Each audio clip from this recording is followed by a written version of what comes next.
Chalama. Payment from National Pension Trust. Section 10, subsection 12A and section 10, subsection 12B. இது டிடக்ஷன்ஸோட club ஆகுது சொல்லமா. Okay, but இப்போதைக்கு மேலோட்டமா எழுதிக்கோங்க, payment from national pension trust.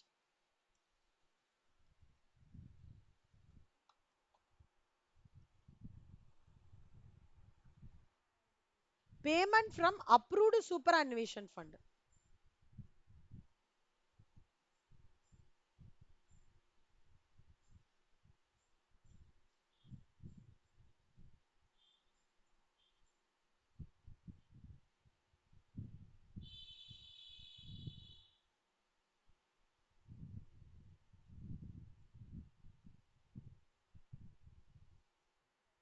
Good. அப்புறம் house rent allowance. சரி, இதோட எக்ஸ்பிளேஷன்ஸ் எல்லாம் பின்னாடி வருதுண்டா. பட் இது சைட் ஹெட்டிங் மட்டும் ஏன் படிக்க சொல்றேன்னா தரவா எம்சிக்யூல கேட்பான். ஹவுஸ் ரெண்ட் அலவன்ஸ் அதுல இந்த என்னடா கண்டினியூ பண்ணல கண்ணா. சரி, okay. Notified special allowances.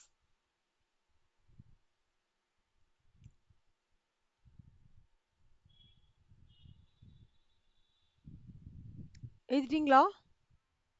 Interest on securities.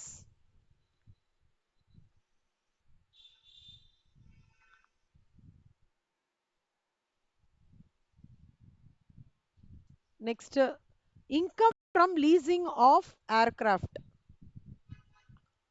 Income from leasing of aircraft.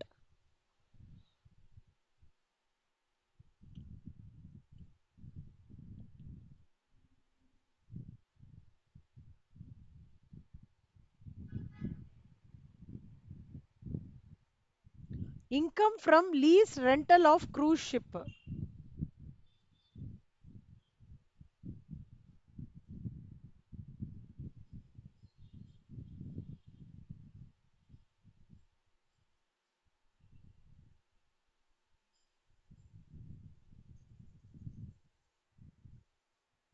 Good. Chalam, idila income from leasing of aircraft important போட்டுக்கோடா. Income from lease rental of cruise ship மட்டும் important போட்டுக்கோ.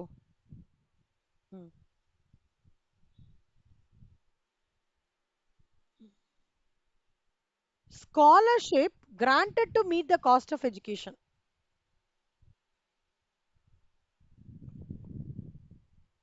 Section 10, subsection 16.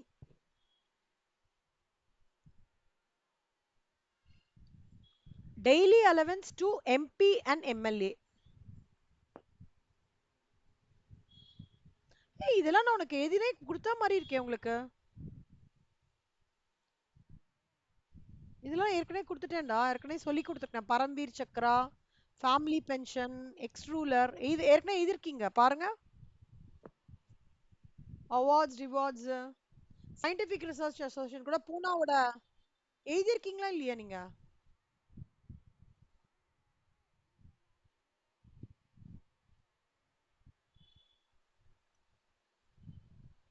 டேய் அதான்டா கேட்டேன். Okay.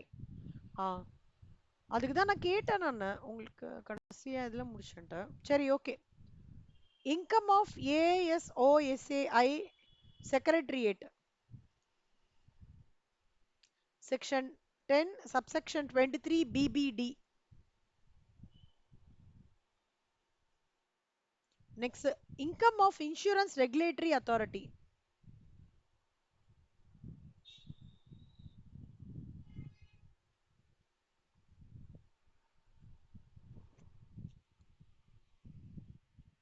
Income of Central Electricity Regulatory Commission.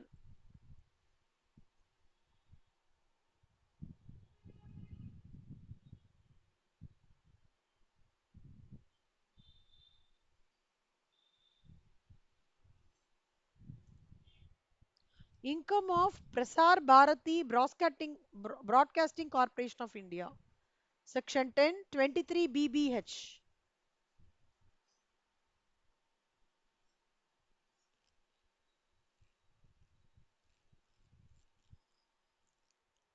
Income of certain funds. Section 10, subsection 23C.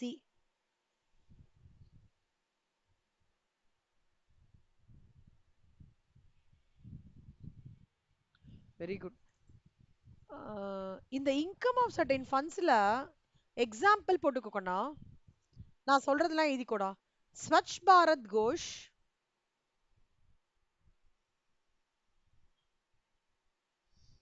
Ghosh ஓகேவா, clean Ganga fund,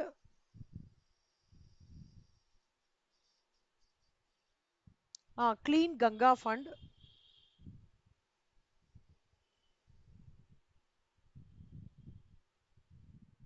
chief ministers relief fund. இது மூணு எழுதிக்கோங்க.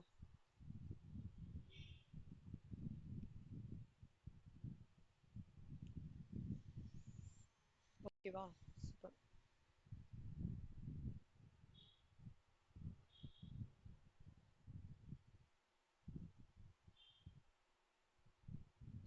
Income of mutual fund.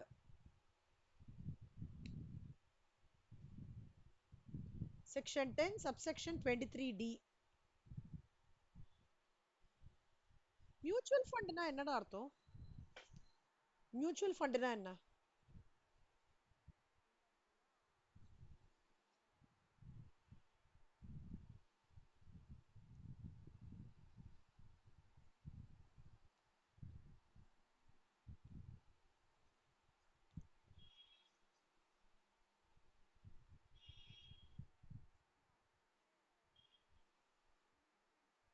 Investment correct. அப்புறம் என்ன, எப்படி அது இன்வெஸ்ட்மெண்ட் பண்றோம்?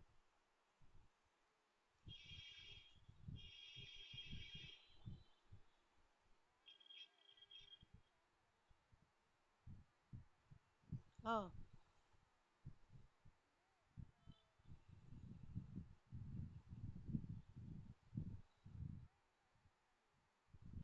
இன்வெஸ்டர்ஸ் கிட்ட மணி கலெக்ட் பண்ணி செக்டார் வைஸ் அலோகேஷன் பண்றது. இங்க பாருங்க, இப்போ வந்து Parag Parikh flexible cap fund இருக்குன்னு வச்சுக்கோங்களேன். அது ஒரு இன்வெஸ்ட்மெண்ட் மியூச்சுவல் ஃபண்ட் நேம். அவங்க என்ன பண்ணுவாங்க, இன்வெஸ்டர்ஸ்லேருந்து கலெக்ட் பண்ணி ஃபினான்ஷியல் சர்வீஸ்ல 30%, ஆட்டோமொபைலில் 12%, டெக்னாலஜியில் 8%, கன்சியூமர் கிளினிக்ல 15%, யூட்டிலிட்டி 7%, அந்த மாதிரி பிரிச்சிருவாங்க. அந்த மாதிரி பிரிச்சு பிரிச்சு கொடுத்துருவாங்க. கொடுக்கும்போது என்ன ஆயிடும், ஏதாவது ஒன்று மாற்றி ஒன்று ஏதாவது அப்ல இருந்தாலும் minimum more than your FD you can see returns. ஓகேவா, ஷேர் வந்து high risk high benefit, FD low risk low benefit, ரெண்டுத்துக்கும் இல்லாம நடுவுல இருக்கிறது தான் மியூச்சுவல் ஃபண்ட். புரியுதாடா? இது Parag Parikh flexible fund, flexible cap fund. எப்போ உங்களுக்கு டைம் இருக்குமோ பார்த்துக்கோங்க. நம்மளோட இதுல போட்டிருக்கேன்டா, எக்ஸல் ஃபைல்ல. மாடியூல் 1 to எக்ஸல் ஃபைல் வந்துருச்சுல்ல உங்களுக்கு? அதுல மியூச்சுவல் ஃபண்ட் ட்ராப்ல போட்டிருப்பேன், கோத்ரூ பண்ணுங்க. அதுதான் அதுலேருந்து வர இன்கம் வந்து exempt from tax. Income of securitization trust எழுதிக்கோங்க சொல்லுங்க. Income of securitization trust.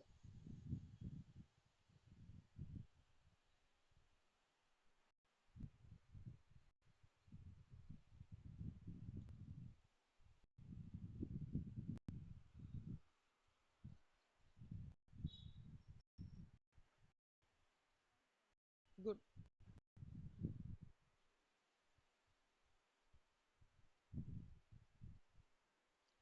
சரி சொல்லுமா, இப்போ வரைக்கும் இதோட முடிச்சுக்கலாம்.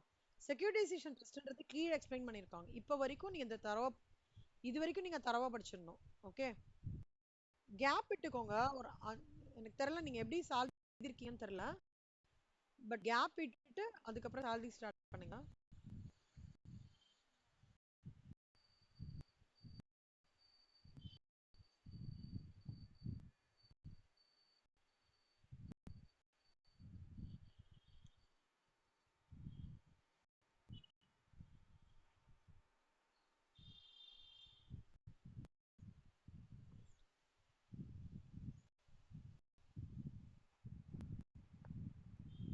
Illustration 1 homework முடிஞ்சிடுச்சா?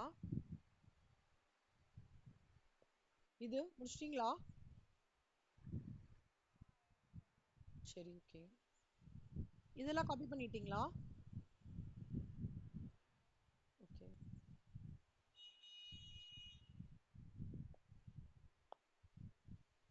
இப்ப பாருங்க, Mr. X joined A for a salary of 25,000 1/4/2022ல 2023-24ல இன்கிரிமெண்ட் டிசிஷன் வந்து was pending. அவனுக்கு இன்கிரிமெண்ட் இன்னும் கொடுக்கல. 112 இதுவும் முடிச்சிட்டேன்னு சொல்லமா அவனுக்கு?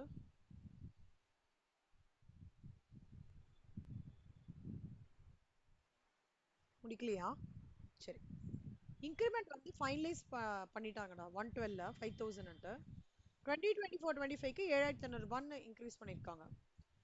அரிய சேலரியும் கிடைச்சிருது 512ல. இப்போ கிராஸ் டாக்ஸபிள் சேலரி 3 விஷயம் இருக்கு. நார்மலா சேலரி, அப்புறம் வந்து அரியர் சேலரி, அது தவிர இங்க வந்து இன்க்ரிமெண்ட் ஒரு சேலரி கிடைக்கிறது. இந்த சேலரிய வந்து அதை தவிர அட்வான்ஸ் சேலரி வேற இவன் வாங்கியிருக்கான், அதையும் இன்கார்பரேட் பண்ணோம். இது கிராஸ் டாக்ஸபிள் சேலரி இந்த இடத்துல என்ன அப்படின்னு பாத்தீங்கன்னா ரெண்டா பிரிச்சுக்கணும்.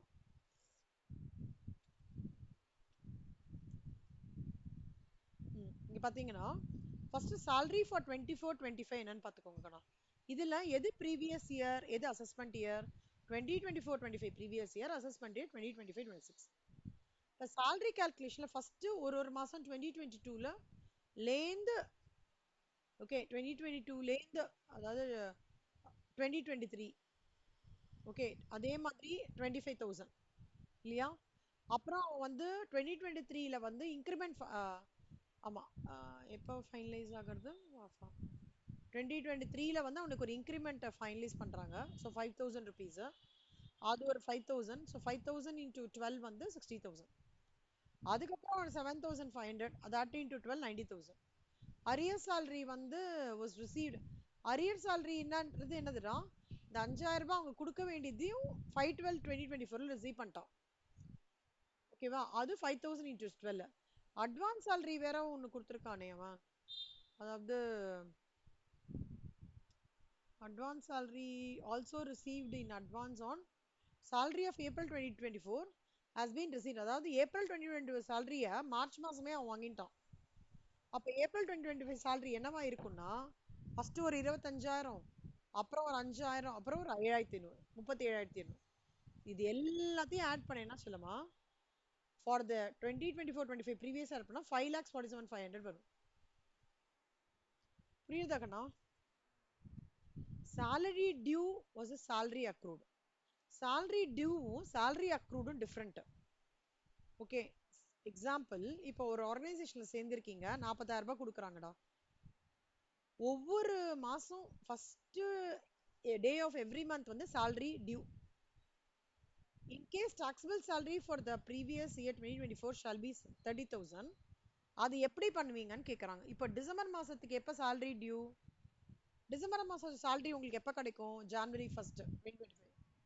ஜான்வரியோடது பிப்ரவரி 1st கிடைக்கும், பிப்ரவரியோடது மார்ச்ல கிடைக்கும், மார்ச்சோடு ஜூன். அப்போ நீங்க நாலுமே பாத்தீங்கன்னா இது எல்லாமே ஜான்வரி 25, இது எல்லாமே 2024-25 டாக்ஸபிள். ஆனா மார்ச்சோடது மட்டும் அடுத்தது இயருக்கு மூவ் ஆயிடும். கரெக்டா? அதுதான் சொல்றாங்க இங்க.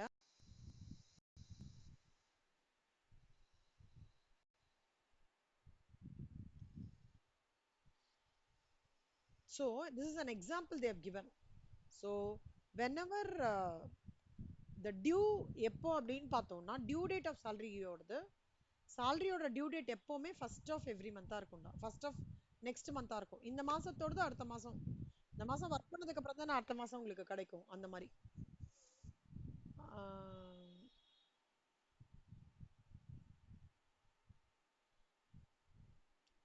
இது இந்த ஃபார்மட் எழுதிட்டீங்களாடா? எழுதி முடிச்சிட்டீங்களா? இந்த ஃபார்மட் எழுதி சொன்னேன். ஏன்டா சொல்லுமா? ஏன்டா கஷ்டமா இருக்கா படிக்கிறது சிடபிள்யூ? அப்புறம் ஏன்டா எழுதல? என்னாச்சு? சரி எழுதிருங்க. ஓகே, இன்னைக்கு உட்காந்து எழுதிருங்க. இது ஃபுல் ஃபார்மட் எழுதணும்டா, குட்டி எழுதணும், தனியா எழுதணும். ஓகேவா? எப்பவுமே where the services rendered salary is earned at that place. ஓகேவா? இப்போ எம்ப்ளாயர் வந்து எங்கேயோ இருக்கான், பட் பிளேஸ் ஆஃப் சர்வீஸ் இந்தியானா இந்தியாவில் டாக்ஸபிள். எம்ப்ளாயர் எங்கேயோ இருக்கான், பிளேஸ் ஆஃப் சர்வீஸ் எங்க salary தான் இங்கே தான் ரிசீவ் ஆயிருக்குன்னா, சி ஒன்று பிளேஸ் ஆஃப் சர்வீஸ் இங்கே இருக்கணும், இல்லை salary ரிசீவ்ட் இங்கே இருக்கணும்னு சொல்லும். அது ஒன்று. அதே மாதிரி ஆர்டினரி ரெசிடென்ட் இன் இந்தியா இருக்கிறவனுக்கும் டாக்ஸபிள் இங்க தான்.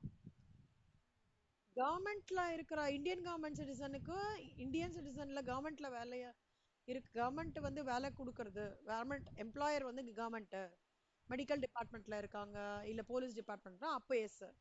எப்ப வந்து டாக்ஸபிளே கிடையாதுன்னா not ordinary resident or non resident எம்ப்ளாயரா இருந்தான்னா பிளேஸ் ஆஃப் சர்வீஸும் வேற நாட்டில் இருந்தது, salary ரிசீவ்டும் வேற நாட்டில் இருந்தா அப்போ வந்து இட் இஸ் நாட் டாக்ஸபிள். செல்லம் இது ஃபர்ஸ்ட் இந்த ஃபார்மேட் எழுதிடா செல்லுமா. இன்னைக்கு கொஞ்சம் தயவுசெய்து எழுதி முடிச்சுடா செல்லுமா. இங்க பாரு இதெல்லாம் சொல்றேன். இது ஏற்கனவே நீ எழுதியிருப்ப, பட் தென் இந்த சார்ட் ஒன்று போட்டுக்கோ. டிக் பண்ணிக்கிறியா இல்லைண்ணா? கொஞ்சம் டிக் பண்ணிக்கூடா. ஏன்னா இது நீ எழுதாம நான் எடுக்க முடியாது செல்லுமா salary. இது இது எழுதுறல்ல, இதை வந்து குட்டி நோட்லயும் எழுதணும் பெரிய நோட்லயும் எழுதணும். இது அப்புறம் கிராஜுட்டி எழுதிட்டியா செல்லம்? இந்த ரிட்டையர்மெண்ட் பெனிஃபிட்ஸோடது எழுதணும். ரிட்டையர்மெண்ட் செல்லம் கிராஜுட்டியோடது குட்டி நோட்ல எழுதிருக்கீங்களா பெரிய நோட்ல எழுதிருக்கீங்களா? இப்போ என்ன பண்ணுங்க, பெரிய நோட்ல இதே ரிப்பீட் பண்ணுங்க. பண்ணிட்டு கேப் விட்டுருங்க. ஒரு ரெண்டு பே ஒரு பேஜ் கேப் விட்டுருங்க.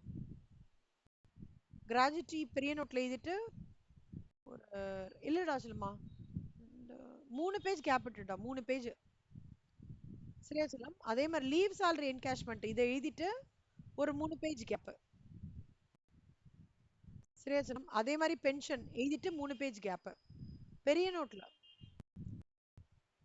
இது மட்டும் முடிச்சுட்டா சொல்லமா. அப்ப நான் நாளைக்கு வந்து உனக்கு நாளைக்கு வந்து அந்த எங்கெல்லாம் கேப் அப்பா இருக்கோ ப்ரொவிஷன் ஃபுல்லா சொல்லி தந்துட்டு சம்ஸ் நடுவில் போட்டுருவேன். ப்ரொவிஷன் சம் அப்படி வரும். அதோட சேர்த்து ஹவுஸ் ரெண்ட் அலவன்ஸ் இங்க இருக்க பாரு சொல்லும். இதோ அதை எழுதிட்டு சம்மு கேப். ஓகேவா? இது மட்டும் முடிச்சிடுங்க. டைரக்ட் டாக்ஸ் உட்காந்துட்டு வெனஸ்டே அன்னைக்கு pension gratuity house rent allowances retirement benefits எல்லாமே முடிச்சுடுறோம். சரியா சொல்லமா? புரிஞ்சுதாடா?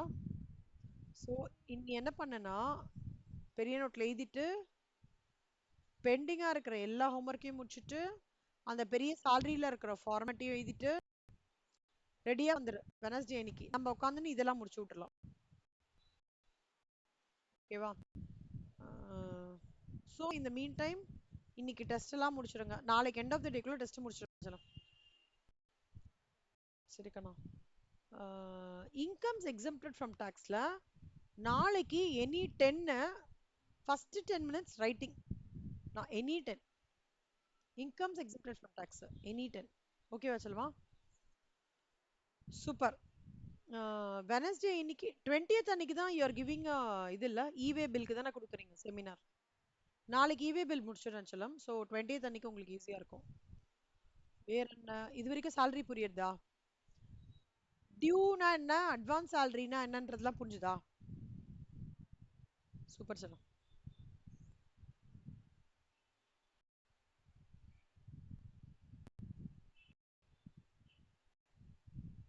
அப்புறம் இன்னும் நேம் காமிச்சிடுறேன்டா. நீ இதை எழுத வேண்டாம், பட் ஜஸ்ட் கோ த்ரூ பண்ணி காமிக்கிறேன்.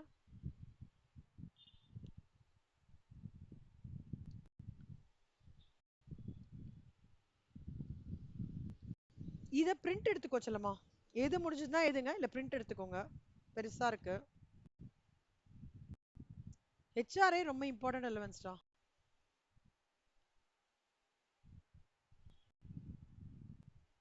சரி வேண்டாம், அது வரும்போது பார்த்துக்கலாம், விட்டுருங்க. இப்பவே இது கன்ஃபியூஸ் பண்றோம். So any doubts in law and direct tax ஆடா இன்னைக்கு? இல்ல டவுட்ஸ் ஏதாவது இருக்கா? என்ன டவுட்ஸ்? சரி சொல்லமா. So income from exempt from tax ஃபுல்லாக முடிக்கணும். மெயினாக இந்த ரிட்டையர்மெண்ட் பெனிஃபிட்ஸோடது நோட்ல கேப் ஆஃப் 3 pages, ஒரு ப்ரொவிஷனுக்கு கேப் ஆஃப் 3 pages முடிக்கணும். சரியா? ஓகே சொல்லலாம். சிவானி இந்த பெண்டிங்லாம் முடிச்சுட்டா சொல்லமா. சரியா? பை சொல்லலாம். Bye, thank you.